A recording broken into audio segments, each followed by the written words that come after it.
Natasha Kaul Britain में रहने वाली एक कश्मीरी पंडित हैं। उत्तर प्रदेश के गोरखपुर में जन्मी नताशा 1997 में यूके चली गई थीं। पहले वो ब्रिस्टल बिजनेस स्कूल में इकोनॉमिक्स की सहायक प्रोफेसर रहीं और इस समय वो वेस्टमिंस्टर यूनिवर्सिटी में पॉलिटिक्स और इंटरनेशनल अफेयर्स की एसोसिएट प्रोफेसर हैं।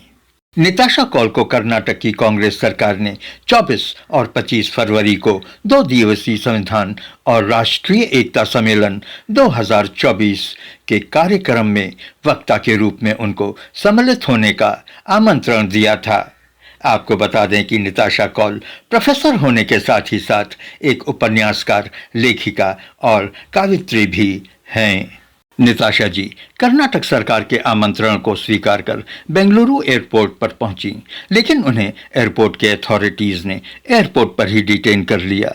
नताशा कौल को एयरपोर्ट पर रोका ही नहीं गया, बल्कि उनको वापस यूनाइटेड किंगडम लंदन के लिए डिपोर्ट कर दिया, यानी कि वापस भेज दिया गया।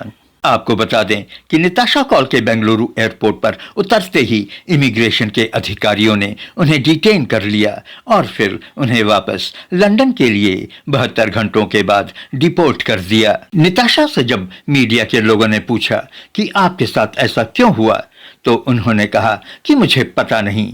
उन्होंने कहा कि इमिग्रेशन अधिकारियों ने उन्हें डिटेन करने की कोई वजह नहीं बताई और न ही भारत सरकार ने इसकी सूचना उन्हें पहले दी थी।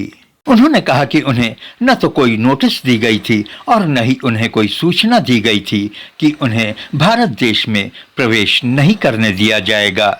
नताशा कौल ने कर्नाटक सरकार द्वारा दिए गए निमंत्रण और सम्मेलन से ताल्लुक अन पत्रों की तस्वीरें साझा करते हुए कहा कि लोकतांत्रिक और संवैधानिक मूल्यों पर बोलने के लिए भारत सरकार ने उन्हें भारत में प्रवेश करने से रोक दिया है।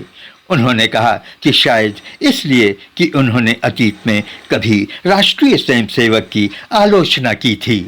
कर्नाटक के भाजपा इकाई ने प्रोफेसर कौल को भारत तोड़ो ब्रिगेड का हिस्सा बताया। उन्होंने प्रोफेसर कौल को भारत विरोधी तत्व करार दिया और कहा कि भारत की एकता और अखंडता को खतरे में डाल रही हैं। नताशा कौल के बारे में यह भी बताया गया कि वो पाकिस्तानी हमदर्द हैं और उनके लेखों के कुछ शीर्षकों को ट्विटर पर पोस्ट किया।